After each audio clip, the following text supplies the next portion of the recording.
Good morning, everyone. As we come in, please, cameras on and on mute. Thank you. Good morning, everyone.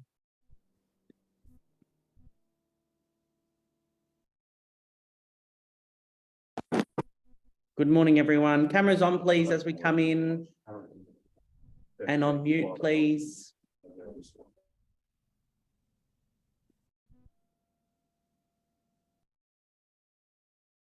Thank you.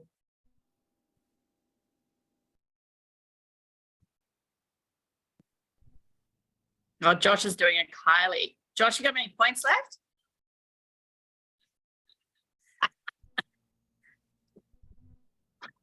Good morning, everyone. Cameras on, please, as we come in and on mute. Cameras on, please, as we come in and on mute. We're nearly on 8:30.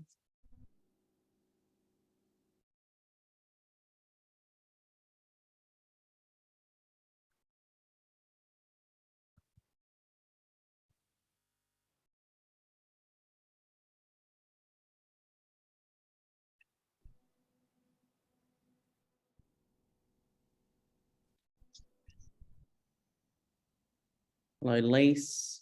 Hello, Nat. Hello, Jamie. Hello, Zell. Good morning, Ali. Good morning, Josh.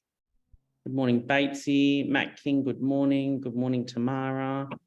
Les, good morning. Good morning, everyone. As we come in, please, cameras on and on mute. Jimmy, Samet, hello. Cameras on, please, Logan, James, Samet, Tamara. Cameras on, please.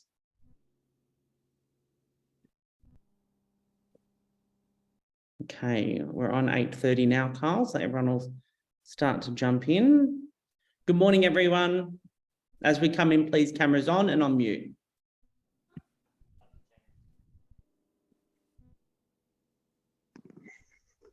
Love you, Jakey. Good morning, everyone. Cameras on, please. And on mute.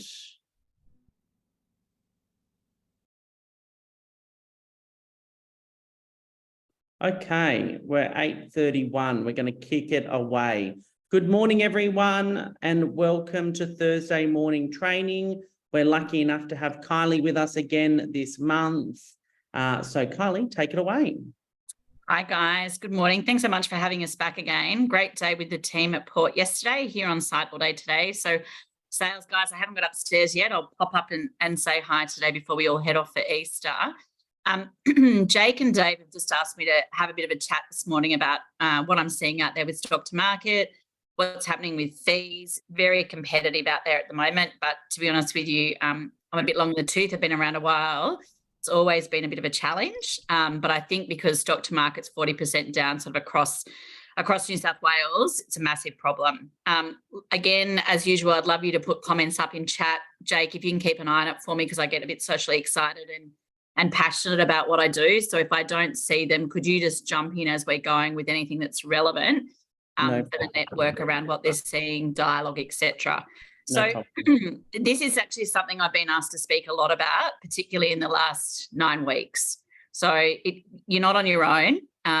It is tight, it is competitive out there, But I think if we're going into Easter and we've got a bit of reflection over a couple of days, is actually having a look at our appraisal pitch and our listing presentation and making sure it's the very best that it can be, and looking at those 1%ers, which I know we talk about all the time, but really, guys, focusing on that connection you have with the customer from when you have them at hello. The competency levels of yourself. So do you know the market better than your competitor? But more importantly, I'm seeing at the moment, and I'm not saying this is Elders Lifestyle Group, but I am seeing a little bit of a weakness with agents around their explanation of marketing strategy. So we talk to our customer about, we're going to come and talk to you about our pricing and marketing strategy, what we can do to help you achieve an optimum price in the shortest possible time. And then we sort of sit there and we go through the marketing schedule without giving it context as to what's in it for the customer.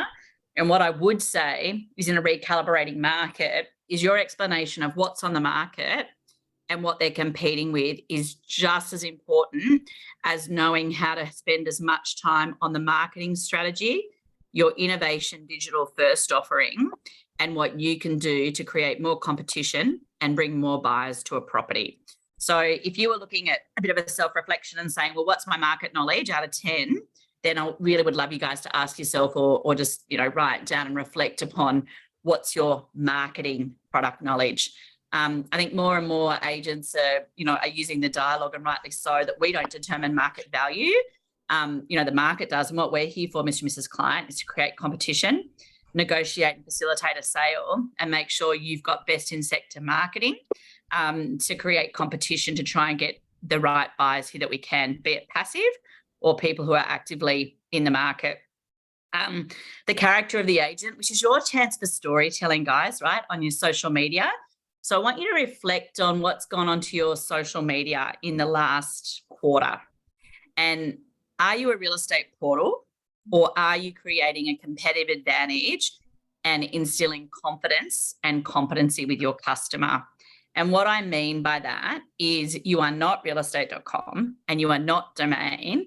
Generally, that's what those portals are for. So you just listed and you just sold, sure, maybe once a week, but the rest of the time you need to be putting commentary up around, buyers through opens, results, storytelling, grabbing your vendors in front of the camera, and just a quick 30-second grab or 20-second grab about how the experience was, photos at opens. And some of you are doing a great job in that space, but that character building and that competency of you being the trusted advisor is important in all your comms that go out, your letterbox drops, your DLs, your newsletters, all those sorts of things, because it's very hard for you guys to compete with the budget that REA and Domain have got as a portal. So please think about what your customer wants, and it's not just listeds and just solds, particularly if they're not in active real estate mode. Curiosity, making sure in that appraisal call when someone's ringing you or you're prospecting, that you've got a hook, a special little something for Adam, a special little something for Alex. What is your personal hook that when you get off that appraisal call, they're like, holy shit, we better wait for Jake to get here. He sounds good. So today we're going to spend a bit of a little reflection time when you get off that appraisal call. Is that one moment of magic that you leave them with, and they just cannot make a decision until they meet you because you impress them so much on that call. It's not a spelling mistake. I am bad with spelling, very good with numbers, but bad with spelling.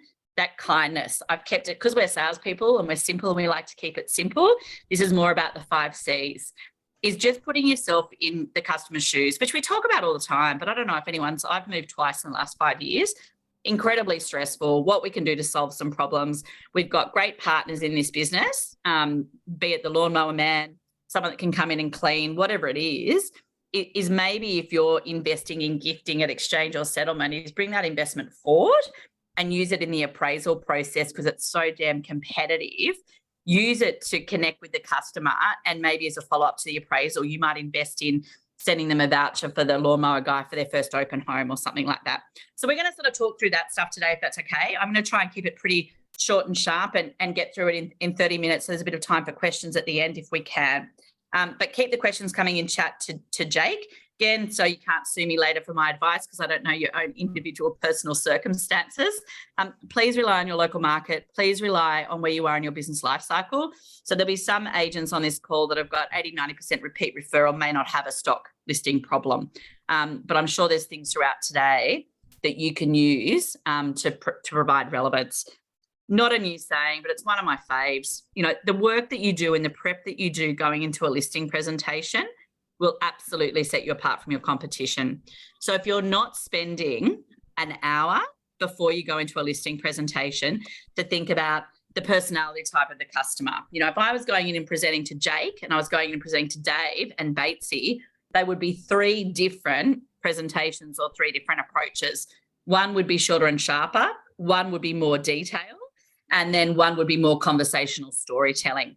So just reflecting on who you're going to speak to, the questions you ask in the appraisal call, such as, just tell me a little bit about your home and how someone answers that, right? So if you think about Dave, for example, it would be pretty short and sharp, as opposed to somebody else that might tell you about, you know, what they've done to renovate it and all those sorts of things. But we're going to go through those questions today. You have to make sure that every time you go into a lounge room, think about it's your very first listing. So those that are established on the line, what did you used to do to be super competitive in that space when you had one listing? How much effort and time did you put into it? And for the newer guys on the phone, don't forget about the structure and the discipline that you have going into this now and the time. We spoke last time in customer experience about speed of delivery. Your process in approaching your appraisal is critically important. What are the 5 steps? How quickly can you get it out the door? And just think about, if I'm a vendor and I've run you and your other 2 top competitors, and I hang up the phone to you all in a period of half an hour, which is generally what happens, right?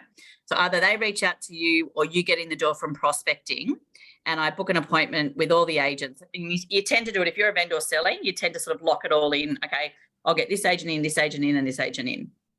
Who within half an hour is going to set themselves apart from the competitor and who's going to impress me? And it all comes down to speed. So if your process isn't tight from the appraisal call to the pre-list, then get better.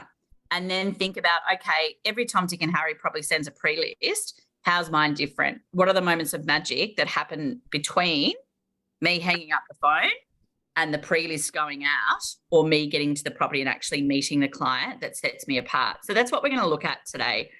But when we're pitching for clients' business, I'm sure everybody has seen Jordan Belford's, you know, Wolf of Wall Street. I don't know if everyone's seen this interview, but agents constantly ask me, you know, what's the magic bullet? What can people do differently to win the business and set themselves apart?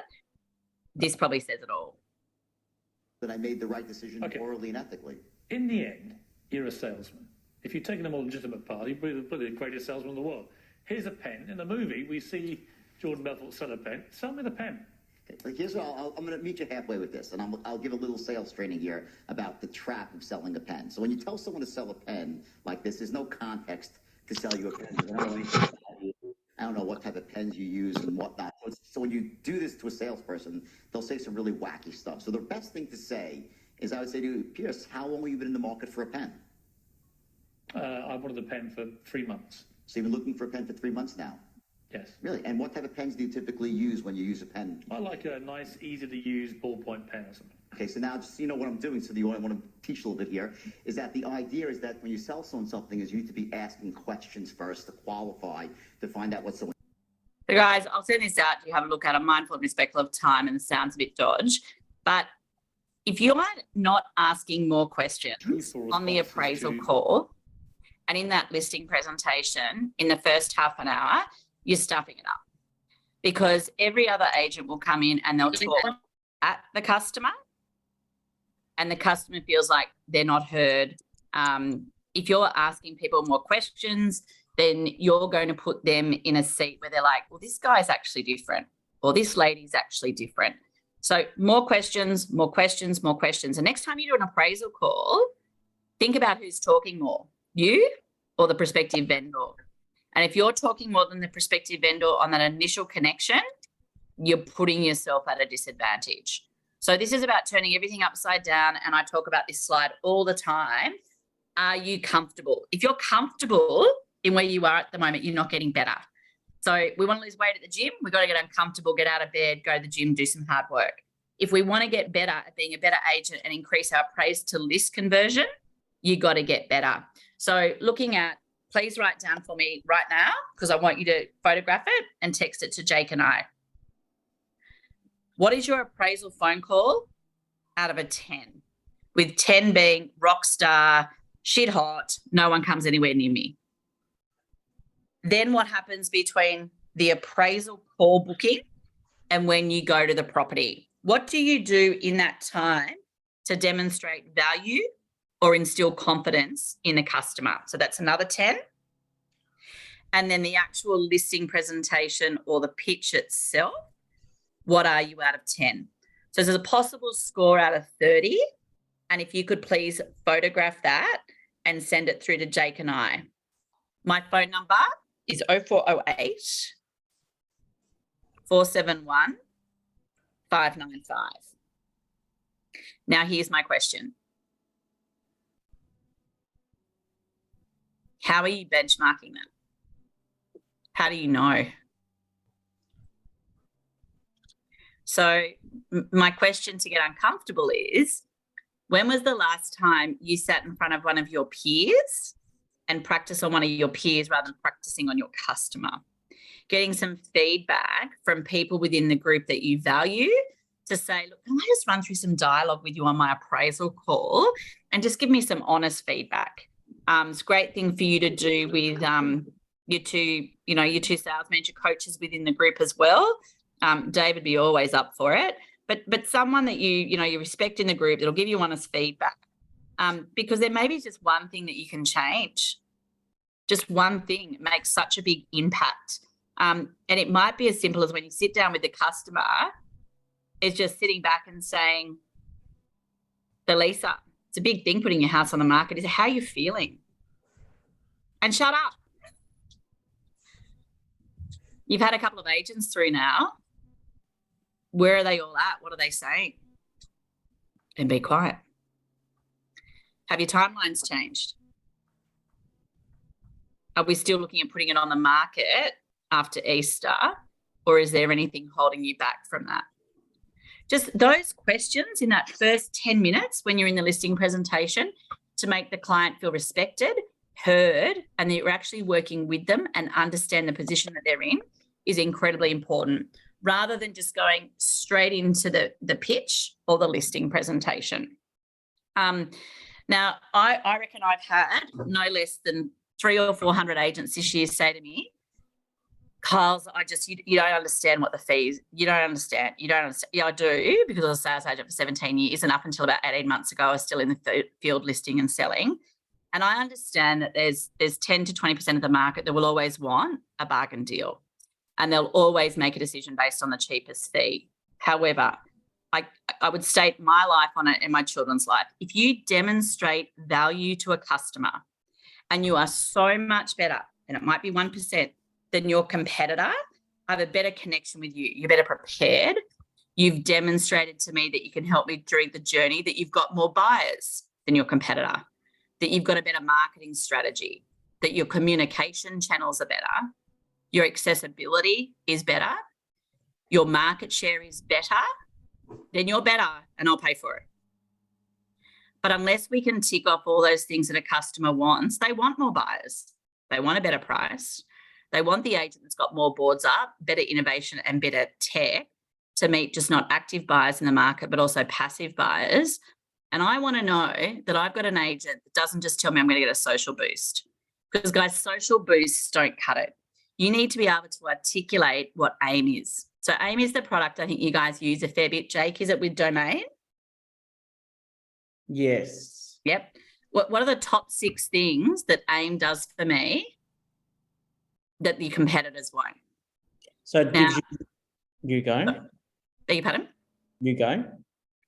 So there's 6 key things that AIM do. And if I said to you guys right now, articulate to me what the 6 competitive advantages of AIM are, would you be able to do it? Maybe that's your 1% better when you get off today's call. How many salespeople in the group? How many sales did you do in the last 12 months? What's the group's average days on market? What's your local average days on market? And what's yours as an agent? And Mr. and Mrs. Customer, what that means to you is. So they're two things that unless you've got that down pat, I would probably just focus on that in the next week to 10 days and practice some dialogue on it.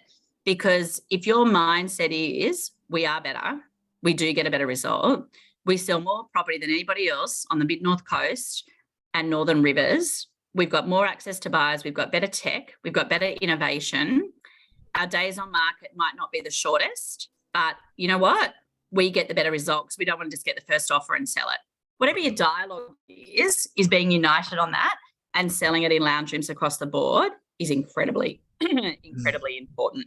So how are you different? Please just spend 1 minute writing down the first thing that comes to your mind about you as an agent and the group, your key points of difference. Just 2 things, write it down. Yours as an agent and the company's 1 point. There's heaps, but just write down 2 for me because they're the 2 that we're going to get across on the appraisal call.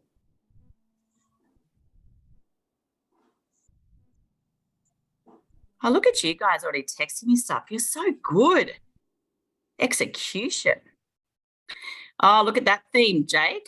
Everyone's pretty good with the appraisal call, but between appraisal and the listing presentation, not flash. And that's the same across the board, guys. A bit like when you exchange your house, the settlement. So start thinking about the moments of magic that we can drop into the customer when they're still in decision-making mode. When you hang up that phone from the appraisal to get into the listing presentation. And I'm going to give you a few today because I'm a big believer that the customer will make 50% of the decision as to who they're going with based on the call and then what you offer them before you actually get to the property. This is some dialogue that I'm coaching a lot of agents to use at the moment. I'm a bit technologically challenged. So Jake, are the photos on the right of everybody covering up the wording? Yep. Okay, so sorry guys, always tell me if anything like that's happening. There you go, is that better? We can see it. It's just on your side, Carl, so we can see it perfect. Okay, no worries. So look, I don't have any problems with you guys conveying this on the appraisal call. Be upfront. You're certainly not going to sort of start quoting them commission because that's dangerous, but there's no problem in your own words that sounds natural for you. So Jake, when we come out, we're going to talk to you about marketing and pricing strategy. I've heard from you today what's important is, ba-boom, ba-boom, ba-boom, ba-boom. I'm going to send you an agenda. We're probably going to need 45 minutes to an hour to go through it. One thing I want to impress upon you before I come out is that we're not a discount agency. We won't look to discount our fee, nor will we expect you to discount your expectation of price on the property. But what we need to do is sit down and have a real and authentic conversation around what's happening out in the market. And we both need to have a mutually successful relationship. But I just wanted to impress upon you before we go out and ask what your expectations are around fees in the market. Having some sort of pitch like that before you go out, I think is important. And you will be the only agent on the phone that says, we're not a discount agency, that we're not going to discount our fee, but Mr. and Mrs. Client, we won't expect you to discount your fee either. But there is a fine art in delivering that, and you've got to build momentum on the call and demonstrate value, and that's sort of like your closing hook. So I'd encourage you to work on some dialogue around that with Jake. Make it your own, make it sound like it's compassionate, but it's a great sort of closing loop to leave a call with to let people know that you're not going to slam them on price and that you're going to work with them for mutual success. Guys, please have a look at this or have this as a cheat sheet, relevant price bracket for your particular area that you're in. The amount of listings that I see lost because people sit in a lounge room and they argue about 2.5 to 2.75. But if we've got a sales price of 400K or 600K, we're talking peanuts. So if you know these numbers before you go in, and you say to a customer and you get to the end and it legitimately is on fee, or they ask you to do a better deal. Mr. and Mrs. Client, you might recall that on our initial chat on the phone, we said that we weren't a discount agency. I hope that I've demonstrated value today by going through our innovative offering, our digital first approach as to how we get more buyers, our number one market share, across the Mid-North Coast and Northern Rivers, and that you'll have 38 agents and 15 officers working for you, and blah, blah, blah, whatever your pitch is. So are you telling me that for $900, we've hit a red light? And the difference between actually talking the numbers of 2.5 and 2.75 is incredible. And the other thing to say is, look, Jake, if really that is a challenge for you and your family and you've tried to overcome the objection, if we're talking $900 between us moving forward and being able to partner with you to sell your home, how about we just add that to your reserve? And then if you still get a no, put a special condition with Dave and Jake's permission in the agency agreement that says, if I can't negotiate $900 for you on settlement, I'll refund it off the commission. But I'm telling you right now, if you've built rapport with the customer, you've demonstrated that you can get a better result in an optimum period of time, work with them, listen to them, and that you're going to get a better price because you've got more buyers and you've got a better marketing strategy to achieve a better price, they will pay $900 every day of the week. But in my experience, particularly when you're inexperienced, you'll sit there and argue about the 2.5 or the 2.75 and try and block that gap rather than putting it into dollars and cents. So that's a good cheat sheet for you guys to reference and understand what it means for you. But here's another number that will have more impact for you. If you do 12, 20, 30, 40, 50, 100 deals a year, and the difference is 900 or 1,000 on every deal, multiply it out. And when you realize that you're missing 30, 40, 60, 100 grand a year on your fee when you drop your fee, it might make you realize that that's the 1%er that you can focus on. Guys, please understand that challenges and blockages arrive when a couple of things happen. You might be too far away on closing the gap on price. So if you're losing listings on pricing, keep the price out of the equation. You don't determine it. You can bring evidence to the table and you can tell them what's on the market and what's sold. But things are moving and changing so much at the moment is doing a little bit of listing presentation training on how to use the old school buyer triangle or the one pager. Jake, do you guys use the one that says your bargain price, market value, and your aspirational price? Do you guys use that in your listing presentation at all? No. It's a great one pager. We might have a look at it next time I'm up here, where you can really engage the client after you talk about what's on the market and what's recently sold. And if you have a good 20-minute conversation around that, it's like a one-page report card, and you pull out and go, so based on the information we've discussed today, what wouldn't you sell the property at? And they write in, the bottom price, the bargain price. And I don't blame you, Mr. and Mrs. Client. I wouldn't sell it for that either. Based on the information we've spoken about today, what would you be absolutely over the moon with if we got a result? And then they write it in at the top. And then you know straight away that they're looking in between. Now, if you've positioned that appraisal call well about what they've seen on the market, similar to theirs, that's sold recently, or anything that's come on the market, and you've asked them how theirs compares, and you've asked them, have they actually been through the property? Because we all know it's very different, your opinion from the street, as opposed to going through and seeing the condition of the property, then you'll have a very good idea around what their expectations are. And you shouldn't then miss it on price. If you have not built the trust with the client, they may not tell you. But if you've offered value up front, you're more likely to be able to uncover the blockage. 25% of the population will always want to think about it. And we can't push those people. They're the people that want to go and do their own research, engage with the family or friends that night on the phone and say, hey, listen, I'm thinking about moving forward with Elders Lifestyle Group. What do you think? And it'll be people that have got no idea about real estate, right? It might be their sister that's a nurse or their family friend in Sydney that's an accountant, but they've got to be validated. They're the people you go out to dinner with and you say, what are you having? Oh, I don't know. What are you having? And then they go around the entire table to seek validation from everybody else as to what they're having. Let go of that 25%. You're never going to close them on the night. But the rest of the population, if you have answered their questions, demonstrated value, and they've just got to have you because they believe that you're the person for the job, you should be able to close them there and then. We're going to go through now and have a look at some open-ended questions and a couple of things that you might ask on the appraisal call. We're not doing the listing presentation today, but just a couple of things on the appraisal call that you may or may not be doing. So if you're probably 5 years and under and you don't have an appraisal form or appraisal questions in front of you, that'll be the first thing I'd be saying that you've got to do. And if you're more of an experienced agent and your appraisal to list conversions fallen below probably 70%, might be time to get it back out and have another look.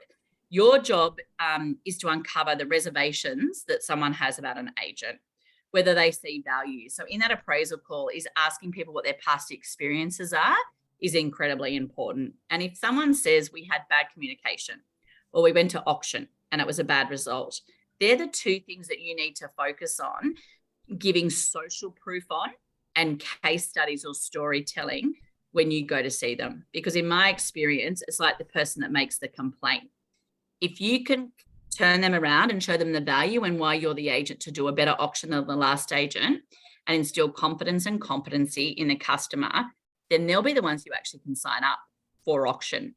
Or if they had bad communication and you can demonstrate to them the difference that the vendor app would mean, how frequently you meet with them or talk to them during the week and what your vendor reports look like, that's when you can absolutely turn them around. If we had more time, I'd love you guys to go and to do this afterwards and just reflect on yourself.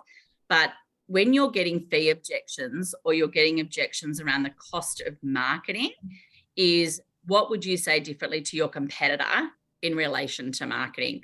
So often we go in with a marketing schedule and we talk about the portals first and we talk about copy or floor plan or photos or drone. Everybody does that. So wherever you start selling in your marketing, guys, start with the things that you do differently, but what it means for the customer. So the two things that I'd be really pushing, we spoke about last time, is the vendor app. Jake, how do you reckon everyone's dialogue and everyone's going selling that in a appraisal call, not the listing presentation, as a key point of difference? Cheers. Yeah. So guys, that's what I would call a hook, or and then you can close that loop when you get to the listing presentation. So it might be something as simple as if I was on the phone to Lisa and I'd go through all my questions on the appraisal call and I'd be like, oh, Lisa, don't forget to let me talk to you about our new innovative vendor app. We've had a lot of feedback from customers over the years that communication from agents is poor and they'd like to have more visibility around their campaign. We've worked with an innovative tech partner that's the leader in Australia for real estate technology, and we've actually put together our own vendor app. So you can have in the palm of your hand 24/7 all the information about who's coming through the property, what they're saying, alerts for new properties that are coming onto the market that you're competing with, what's recently sold, but it's a holistic 360 view of your campaign. Importantly for you, it keeps me more accountable, but it's accessibility to your campaign and your investment and our relationship. It'll save us time when we catch up every week or daily around who's come through. So I might be able to say to you, blah, blah, blah, blah, blah. So it's really important that you be able to articulate that on the phone to the customer, because you'll be the only one that's talking about the vendor app. That's really good dialogue, Kylie. And the uptake, I was only just saying this in the group sales meeting on Tuesday, the uptake of the vendor app in the group has been really poor, and it's been very disappointing for me to see that the guys aren't grabbing it. So maybe can I get your opinion on it, Kyle's? Yeah, I think from our experience with a couple of other groups, one group we work with in Melbourne and one group we work with in Sydney that's got it, is most of the agents actually don't know how to use it, or because it's set up for the vendor haven't seen it. So it's either setting up maybe what we were talking about yesterday, Jake, is like a dummy account or an in-app walkthrough video where the agents might be able to actually text that after they take the appraisal call booking and text it and say, dear Jake, as per our conversation today, I thought I'd share with you a little walkthrough about our in-app vendor technology that puts you in control of your campaign. Looking forward to meeting you Friday at 4. But guys, this is being recorded. Very happy for you to go back through, make that dialogue your own. Nobody else has this technology in your marketplaces. It is a key point of difference. You want to hold your fee, that provides value, because vendors always say communication can be better. They always think when they get an offer from an agent and they're trying to have visibility over it that you don't put the best offer forward first. But if they've got all that in the palm of their hand, then there's complete transparency and allows you to have a better conversation with your customer. So get that dialogue down pat and make sure that you sell it with conviction. Because if you can't sell it with conviction, how are they going to buy it and invest in it with conviction? Have a clear agenda that you send to the customer after the appraisal call. So we all know they want to know how much they're going to get charged, how much they're going to pay, but what do you want to get across? What do you want to talk about? So your vendor app and your digital first approach needs to be on your agenda. You need to separate between your pricing and your marketing strategy. If you're going in and pushing auctioneer, why your auctioneer? How many auctions have they called? What does it mean having Dave auction the property? How does that set you apart from the competition? Making sure that at the beginning of the agenda, it's about them. How are you feeling? What questions do you have of me? And then closing off the meeting on the agenda. What else would you like to know from us? And what else do you need from us to help you make an informed decision? Incredibly important that you carve out the time that you're going to need with the customer, particularly if you're an agent that has a two-prong approach. If you've had two other agents come through and they've given a price on the spot and you haven't positioned that with the customer, you'll be at a disadvantage. Likewise, if you've got a one-prong approach and the others come with a two-prong, why don't you? So explaining on that appraisal call to the customer, this is my approach and this is why. Asking questions, who, what, how, why, when, on that initial call is very important. If you're off that initial appraisal call, guys, in under 3 minutes, you're not doing your job properly. Ideally, depending on the personality of the person, 5 to 7 minutes. Tell me about. Explain to me why. And a really important one, what does success look like to you when appointing an agent? Or what will you be looking for? Or how will you decide on the agent that is going to be the right one to partner with you? Don't be afraid to ask those questions. I put some dialogue in here for you. I'm mindful and respectful of time. I didn't realize it's 9:04. I just get really passionate about what I'm talking about.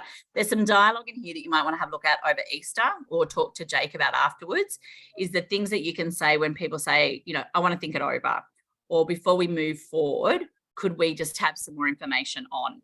So here's some dialogue for you about bridging the gap, giving some short and sharp answers back to a client. But it's important that, guys, that you know this off the top of your head. If we had more time, I'd role play this, but maybe, Jake, next time I'm up, we can do some role playing on this and look at this dialogue, or you could do it with some of the more top performing agents, because I think this is important. Guys, the top agents in the group did not wake up speaking like this. This is years and years of practice of mastering your craft. But what's important with scripts and dialogues is you make this dialogue your absolute own. Last year, I think it was, I gave you guys 15 questions to ask an agent before you appoint them. If you've got a first or a second time vendor that is nervous and you pick that up in the call, a great resource to send them is 15 questions to ask an agent before you appoint them. So if I'm talking to Alex on the phone, he's a vendor, and I've picked up that this is, you know, their first home that they've ever sold, they're a bit nervy about it, they're asking lots of questions, I might say something like, so Alex, obviously a pretty big decision. It's been yours and your wife's first home. I know that you've invested a lot in it and it's a big decision moving forward. You're not sure whether you might keep it and rent it out or whether or not you want to sell it. We often find with people that are in this stage of their property journey that they're not 100% sure on what to ask an agent when they're sitting in their lounge room, and it can be quite confronting. Alex, would you and your wife see value if I actually sent you through 15 questions to ask an agent before you appoint them to make sure that you're getting the right person for the job? It's just a framework. You might find it helpful. Always, they say yes. And then your competitors are sitting there getting interviewed by a prospective vendor with your questions.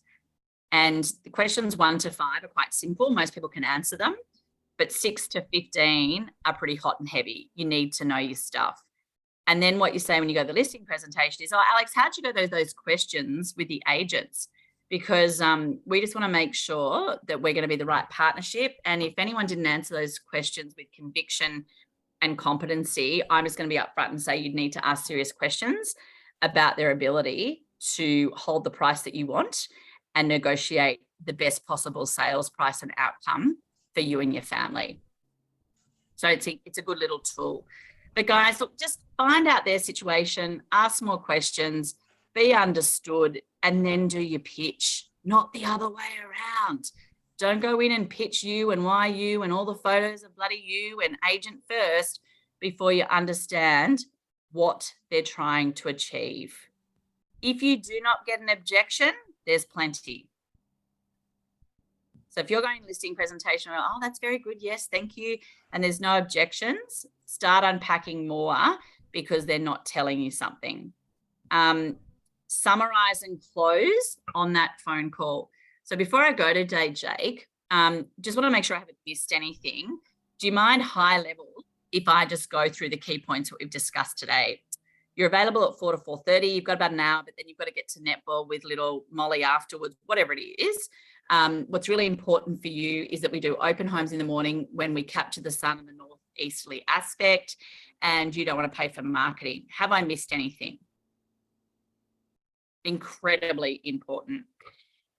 Just to summarize and close today with the 5 minutes we've got left, you have to be united as a group on your unique selling proposition. So you've got one for yourself, but what is the one for the group? Is it that we sell more properties across the mid-north coast and the northern rivers than any other brand? We've got greater reach to the customers.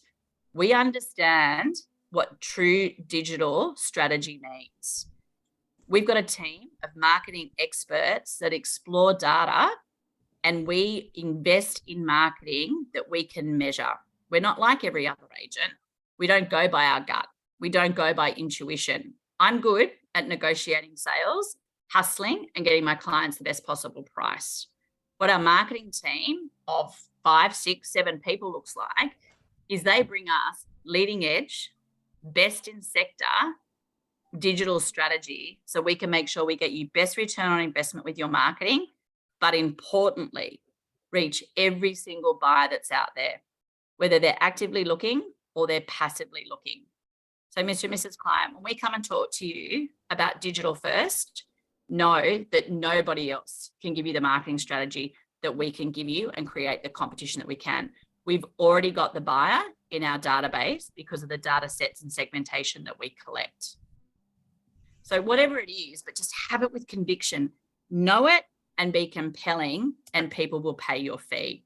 So to summarize and close, do you put your appraisals straight into the app? Do you record it on a piece of paper and give it to admin? What is your process? What is your appraised to list conversion? If you are at 40% or below, we've got work to do, but that's great. That's how we get uncomfortable. And a few things that we've spoken about today might help you be more competitive in that space. If someone's staying local or someone's moving where you guys have got an office, they should be hearing about new listings that they're looking for from you, not the competition. If you guys sell more property than any other brand, get them in the database with the right criteria so they can start being matched to properties that you've got. Get them your open home lists. Get them to speak to your in-house finance partner so they understand how much money they've got to move on, but importantly, close the loop with your in-house finance partner so you know what their capacity is and their motivation is. If you don't have an agent video, and I've said this, I think every single time I've been in training with you, please get one. Don't talk in it too much. Let your vendors do the talking. And with the amount of footage that this amazing group has got with marketing, you can work with somebody in the marketing team to get a best in sector agent promo video that shows your local community engagement, has 1 or 2 of your vendors talking on camera, and you might just open it or you might just close it. But an agent video allows people to see what you can do for them, and it is the best form of storytelling. Send a calendar invite. Mr. and Mrs. Client, I'm mindful and respectful of your time. I know you're both working parents, so just wondering if I could grab your email and send you a calendar invitation placeholder for for our meeting, and I'll pop the agenda in there just so you don't forget that we're coming out Friday at 2. Would you like me to confirm our meeting on text, or do you want me to phone the night or the day before? Nail the process, do it at speed, and do it better than your competitor. Guys, there's 12 questions here in the next 3 slides that I'll leave with you, that if you were to ask these 12 questions on an appraisal call every single time, you will do it better than your competitor. But asking it every time. So the experienced guys will wake up at 2 o'clock in the morning. If I rang them and said, hey, give me those questions, they'd know it. But if you don't know these 12 questions to ask on an appraisal call, you've got to learn them so you can just spit them out like that at any particular time. Because what you'll do is when you know these questions and you're able to demonstrate something about the market knowledge. So, oh, Mr. and Mrs. Client, how's your timing? We've actually seen in the last quarter a bit of a reduction in price, but just in the last 30 days, we're 0.27% up in property prices. So it's a great time to sell. So what is relevant to market commentary at that time to demonstrate that you know the market intel better than anybody else? So looking at those market insights before you take a call, having CoreLogic open on your app or your computer when an appraisal call comes in so you can give context. How lucky are you, Alex? You've had a house in Port Macquarie for 10 years, 74% capital growth, good investment, as opposed to an agent that doesn't talk about the market or convey to the customer on the appraisal call how the market's going and instill confidence with that customer on the appraisal call.